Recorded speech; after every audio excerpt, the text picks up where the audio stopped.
kapangyarihan. Tunay nga po kayo po'y umiibig sa bawat isa sa amin. Ama, maraming salamat po sa umaga ito at muli kami nagising. Dalangin po namin, Ama, sa aming pong pagninilay-nilay na yung salita sa aming pong Bible School. Dalangin po namin na ito po ay may sa puso namin, O Lord, at may sa buhay. Nang sa gayon po, O Lord, sa aming pong paghayong paglabas ng church pa lang po, Lord, may pakita namin ang tunay na diwa nitong mensahe po sa umaga ito. Maraming salamat, Ama. Ito po aming samong panalangin. In Jesus' name pray. Amen. Amen. So tayo po yung po. So, Happy Bible Sunday sa ating lahat. So, National Bible Sunday ngayon. So, tayo po ay magsisimula ng ating gawain sa pamamagitan ng Bible School. So, nasa tayo last chapter ng Ephesians. Okay? Ephesians chapter 6. Sabi po dito, tagubilin sa mga magulang at mga anak. Mga anak, sundin ninyo ang inyong mga magulang sa Panginoon, sapagkat ito ang nararapat. Igalang mo ang iyong ama at ina. Ito ang unang utos sa may kalakip na pangakong ikaw ay giginhawa at hahaba ang iyong buhay sa lupa. Mga magulang, huwag kayong gumawa ng mga bagay na ikagagaling ng inyong mga anak. Salit, palakihin ninyo sila ayon sa disiplina at katuruan ng Panginoon. Katuruan para sa mga alipin at mga amo. Fine. Mga alipin, sundin ninyo ang inyong mga amo dito sa lupa ng may buong paggalang, takot at katapatan na parang si Kristo ang siya ninyong pinaglilingkuran. Gawin ninyo yan may nakakita man o wala, hindi upang mapuri ng mga tao, kundi dahil kayo'y mga lingkod ni Kristo at buong pusong sumusunod sa kalooban ng Diyos. Maglingkod kayo ng masaya ang kalooban na parang sa Panginoon kayo naglilingkod at hindi sa tao, sapagkat alam ninyong gagantimpalaan ng Panginoon ang bawat mabubuting gawa ni Numan, maging siya man ay alipin o malaya. Mga amo, maging mabait kayo sa inyong mga alipin at huwag silang pagbabantaan. Huwag ninyong kalilimutan na kayo'y parehong alipin ng isang Panginoon na nasa langit at siya'y walang itinatali. Mga sandatang kaloob ng Diyos, bilang pagwawakas, magpakatibay kayo sa kalakasang galing sa Panginoon at sa kanyang dakilang kapangyarihan. Gamitin ninyo ang lahat ng kagamitan at sandatang patigma na kaloob ng Diyos upang mapaglabanan ninyo ang mga pakanan ng dyablo. Sapagkat hindi tayo nagigipaglaban sa mga tao, kundi sa mga pinuno, sa mga may kapangyarihan at sa mga tagapamahala ng kadilimang umiiran sa sanlibutan ito, ang mahuhubong espiritual ng kasamaan sa himpapawid. Kaya, isuot ninyo ang kasuotang pagdigma na mula sa Diyos. Sa gayon, makakalaban kayo kapag dumating ang masamang araw na sumalakay ang kaaway. Upang pagkatapos ng labanan ay matatag pa din kayo nakatayo. Kaya, maghihanda kayo. Ipikis sa inyong baywang ang sinturon ng katotohanan at isuot sa dibdib ang baluti ng katwiran. Isuot ninyo ang sandalyas ng pagiging handa sa pangangaral ng magandang balita ng kapayapaan. Lagi ninyong gawing panangga ang pananampalataya na siyang papatay sa lahat na nagliliyab na palaso ng dyablo. Isuot ninyo ang helmet ng kaligtasan at gamitin ang tabak ng Espiritu na walang iba kundi ang salita ng Diyos. Ang lahat ng ito ay gawin ninyo na may panalangin at pagsamo. Manalangin kayo sa lahat ng pagkakataon sa patnubay ng Espiritu. Lagi kayong maging handa at patuloy na ipanalangin ang lahat ng inilang ng Diyos. Ipanalangin ninyo din ninyong ako'y ipagkalooban ng wastong pananalita upang buong tapang kong ipahayag ang hiwaga ng magandang balitang ito. Dahil sa magandang balitang ito, ako'y sinubo at kayo'y nakabilanggo. Kaya ipanalangin ninyo na ipahayag ko ito ng buong tapang gaya ng nararapat. Mga pangwakas sa bati, si Tiquico na mahal nating kapatid na tapat na lingkod ng Panginoon ang magbabalita sa inyo ng lahat ng bagay tungkol sa aking kalagayan at ginagawa. Kaya, isinusuko ko sa inyo upang malaman ninyo ang aming kalagayan at upang palakasin ang inyong loob. Naway pagkaloob ng Diyos Ama at Panginoong Hesukristo sa sa lahat ng mga kapatid ang kapayapaan at ang pag-ibig na kalakip ng pananampalataya. Ang pagpapala ng Diyos ay sumainyo lahat sa inyo ng ibig ng walang malig sa ating Panginoong Jesucristo. Amen. Amen. Muli po magandang umaga sa ating lahat. So ngayon po ay Bible Sunday. Amen. So diniklara ang January as a Bible month. So ngayon po, Bible month natin. And this Sunday, ngayon po ay Bible Sunday, National Bible Sunday. Amen. Sabi sa umpisa, so sino yung mga anak dito? Amen. So lahat tayo mga anak, syempre may nanay, tatay tayo. Amen. So sino man po yung mga magulang? May mga anak na. Amen. So ito po, unang tagubilin sa mga magulang, mga anak. So sabi dito mga anak, sundin ninyo ang inyong mga magulang sa Panginoon sapagkat ito ang nararapat. Okay? Sa mga anak, lagi pa kayo sumusunod sa utos ng nanay at tatay ninyo. Baka mamaya lagi kayo, wait pa. Amen? So bili ka ng suka sa kanto, sa tindahan. Wait pa. Nag-ML pa lang ako. Amen? Laging wait ba? Anong sagot ninyo? Hindi po dapat daw gano'n. Bakit? Kapag laging wait, ibig sabihin, walang pagpapalang nangyayari na binibigyan Panginoon sa Diyos sa inyo. Amen? Sabi nga po, igana mo yung ama nila, itong unang utos na may kalakip na pangako. Anong pangako? Pag lagi tayong sumusunod at nire-respeto natin yung mga magulang natin, lahat pa kayo love nyo mga parents nyo? Si nanay, love nyo ba? Si nanay, love nyo? Amen. Bakit kung minsan laging wait ang sagot ninyo kapag inuutusan kayo? Kung minsan sila na lang gumagawa ng trabaho ng pambahay. Amen. Sabi po, kapag sumusunod kayo sa magulang ninyo, ikaw ay giginhawa at hahaba ang iyong buhay sa lupa. Sino gusto kumabang buhay? Ang sikreto, sundin ninyo at mahalin ninyo ang mga magulang ninyo. Amen? Love nyo palagi, nanay, tatay, kahit pagod si tatay sa trabaho pagdating.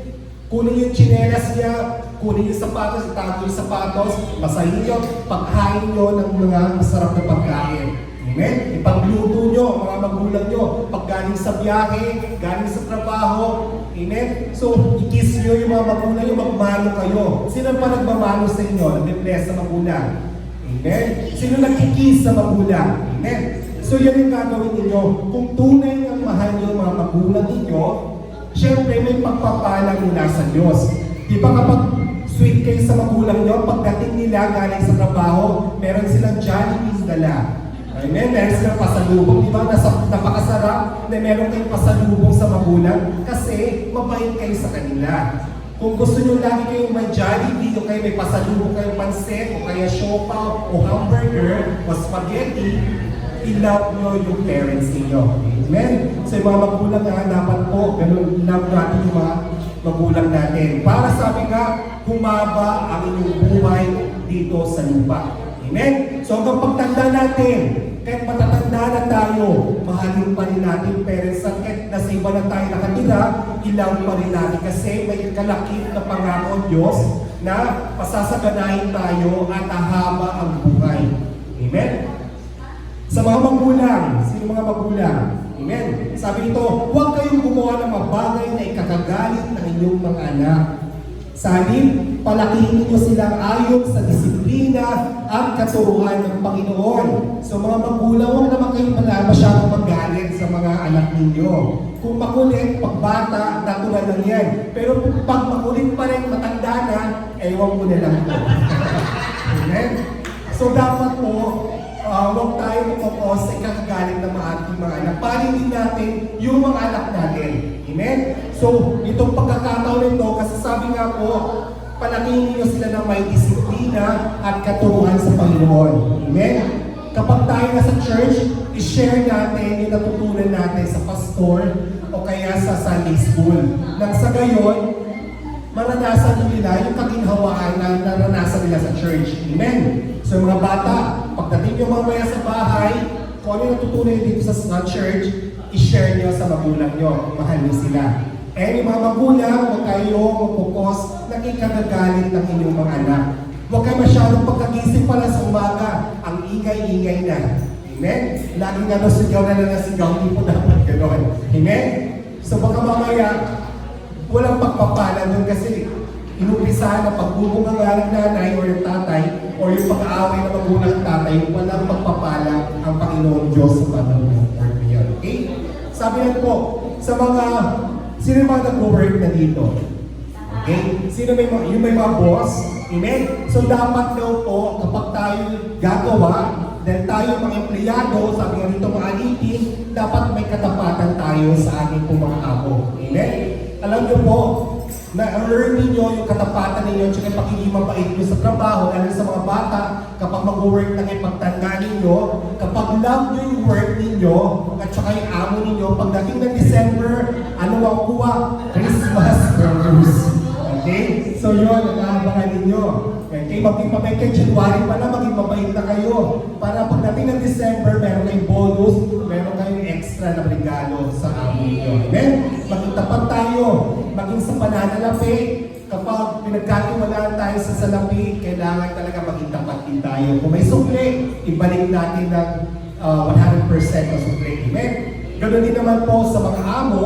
So yung may mga negosyo, may mga tauhan, mahalin din natin tauhan natin. Huwag tayo maging stricto. Amen? Kasi kadalasan pag naging stricto yung amo, ano nangyayari? Nagre-resign yung mga empleyado. Amen? Mahalin din natin yung mga empleyado natin. Amen? Next. Then, sandatang kaloob ni Kristo. Sabi dito ng Diyos. Ano ba yung sandata? Gamitin nyo raw to bilang kagamit ng sandata. So, sino sa inyo nanonood ng mga nagpapalit ng anyo? Amen? Na mga, ano pa tawag doon? Yung Bontes Pine. Amen? Bayuman ba yung dati? Okay? Masman. Tapos, Darna. Captain Marvel. Diba? Nagpapalit anyo sila, lumalakas sila. Pero ang Panginoon Diyos, kung meron tayo sa Panginoon Diyos, pagpapalit, protektahan tayo ng Diyos. Okay? Gusto nyo maging superhero? Amen? Laban sa mga Diablo. Gusto niyo ba naman yung mga Diablo? Amen? So dapat magpalit tayo ng anyo. Paano yun? Anong kailangan natin? Amen? Para makipaglaban tayo sa mga Diablo o kampon ni Satanas, kailangan daw po ay magpalit anyo tayo. Sundaw natin ang kasuotang pandigma mula sa Panginoon Diyos. Amen? Sa kayon, makalaban tayo sa kanila. Kasi napakalakas po ng puwersa ng kadiliman. Amen? Yung masasama, di pa pumunta ka sa madilim, hindi mo alam, baka mamay may mag-hold up sa'yo, may manghatak sa'yo, may kailangan na ng saksakin. Amen? Nakakatakot, di ba pag madilim? So tayo, bilang mga Kristiyano, susuot natin yung baluti at saka yung mga gear natin nang sa ngayon magliwanag tayo. Para yung kampon ng kadiliman, yung mga nangyayari sa dilim, ma-expose. Amen? So ano po to? Ibig kisin yung sa waywang daw yung sinturon na katotohanan. Belt of truth. Ang katotohanan, si Jesus Christ ay Diyos. Amen? So isuot daw natin yung belt of truth nang sa ngayon ipanatili natin sa bawat sarili natin na may katotohanan sa pamamagitan ni Jesus Christ.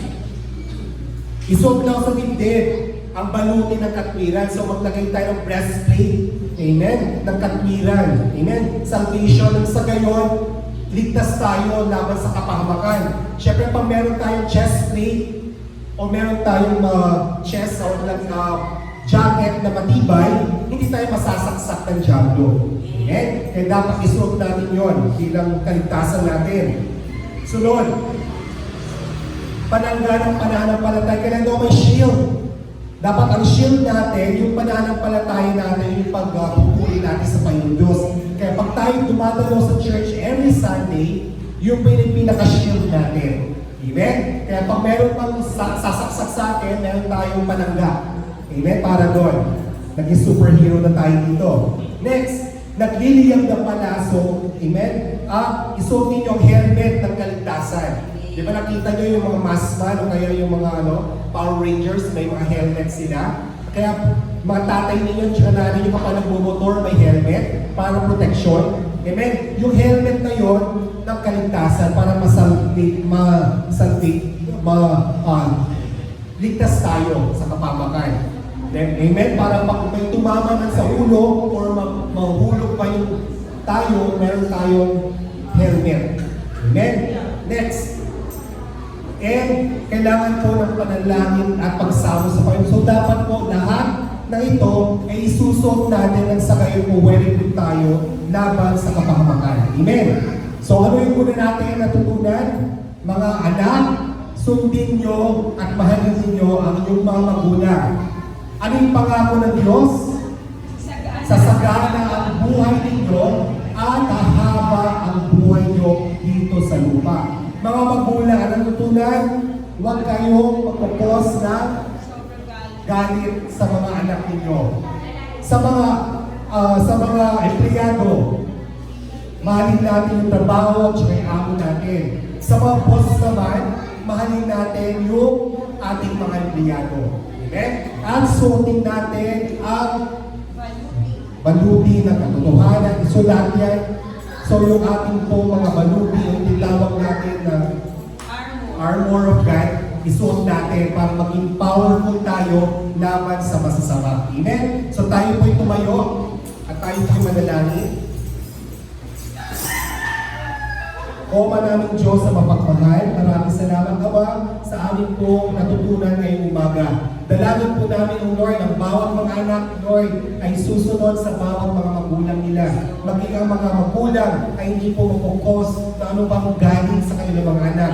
Mga amo ay mahalin nila ang kanilang mga empleyado, maging ang mga empleyado ay mahalin nila ang kanilang amo. At maging kami po ay isusuot namin po ang baluti ng kaligtasan or armor of God nang sa ngayon po malabanan namin ang pwersa ng kadiliman at ng mga nasa paligid po, Lord, na nagpupos ng panghinayang, nagpupos ng galit sa amin, nagpupos po ng kamatayan sa bawat isa sa amin. Ama, maraming salamat po sa proteksyon na pinagkakaroon niyo po sa bawat isa. Dalangin po, Lord, namin sa buong umaga nito, kayo po ang manguna, kayo po ang magsilbi namin tanglaw para sa kayo, Lord, sa paglakad namin ngayong Sunday Worship Celebration, maging maayos at maganda po ang aming kinahinatan. Maraming salamat po. Ito po aming samong panalangin. In Jesus' name we pray. Lahat na nagmamasa Diyos magsabi ng Amen.